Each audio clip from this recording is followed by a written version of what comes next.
Hi, if you like the video, please remember to subscribe. This is the original Nexus 7 tablet from Google. A great device in its time in 2012, but now horribly underpowered. But I don't want to give up on it just yet. And although I love my Moto X Play phone with its big screen, I really felt that I could do with some sort of dedicated ebook reader and video viewer, apart from my phone, that I could just pick up and use at home to watch video content, but that I could also use to read books and, more importantly, have a reference content on it that was always available. Guides, portfolios, reference books, that sort of thing. I wanted this old Nexus tablet to become an electronic visual notebook that I could whip out and have quick access to. Example photos, guides, etc. And I've got to say that despite being several years old now, the Nexus 7 does it pretty well. So let's take a look at how it's set up. As you can see, there aren't many apps on the tablet. Just a few for watching videos, then my Google Books e-reader, and if we swipe to the side, what we've got here is basically a collection of photography guides and references. There's a couple of my portfolios at the top. Let's click on them and have a look. As you can see, it opens up and asks me which PDF reader to use. I prefer Foxit Reader. Then underneath there's my Scott Kelby digital photography book ebooks, which are great reference pieces and refreshers to make sure you haven't forgotten anything. And this folder here has some artistic inspiration, if you know what I mean.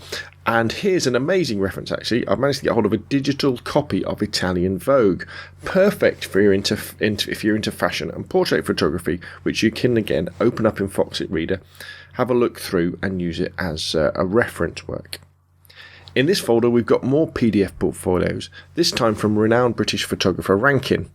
And they used to be all available from his agent's website, Rene Hauser, but I think he may have changed his representation because I couldn't see them when I went there recently. But if you do a Google search for Rene Hauser and have a look at the PDFs of the professional photographers there are loads to download. And you can not only look at them for inspiration, but also as direct reference works for when you're trying to create a particular look. You can work out the lighting, the setup, etc. But remember, you can also physically give the tablet with the photo from the PDF to your model or your makeup artist or anybody so they can work out how to do the makeup or how to pose. I think the idea of using the tablet as a visual notebook really comes into its own with these posing apps here, these helpers. I've got the posing guide app, which is okay, but if you're into sort of portraits, especially sort of women, then Sue Bryce's posing guide is absolutely amazing, and her work appeals to women massively. And all you've got to do, and this sounds a lot simpler than it actually is, but pass the tablet to your subject, let them swipe through to find the type of photo they want, and then you can figure out how to take it, how to do the lighting, and your subject then also has the photo right in front of them to help them pose, and you can help them too. And this is an incredibly powerful tool. And yes, I know you could use your phone, but letting someone else see the picture on a bigger screen really does help.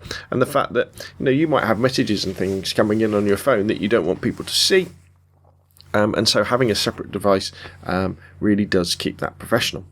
Now, if you want to do this as well, the key is to remove or disable a lot of the software that slows the old Nexus down. So Gmail, Calendar and People don't sync to this device. There's no Facebook, no Instagram, no Flickr to jam up the processor and the memory. There's no WhatsApp, Messenger, Hangouts or Skype. I've got my phone for all those apps, so I don't need them on here. So I'd recommend that you reset and wipe the device to get all the unnecessary apps and files off it. Then only install the real basics, but make sure, and this is critical, go into the settings and with the unused apps that you can't uninstall, like Google Maps, disable their ability to update themselves.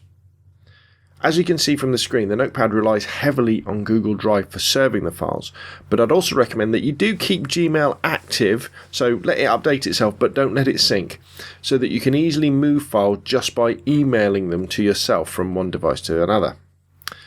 As I showed in the earlier demo, Foxit PDF Reader is a must, I think, because of the way that you can use the thumbnail view to quickly navigate PDFs. But probably the most important thing is to go into Drive and set the files you want quick access to offline access, and that way they'll be downloaded to your tablet. Remember that if your phone can act as a hotspot, you could use that to download documents while you're away from your home Wi-Fi network, but it's a lot quicker if the files are already there.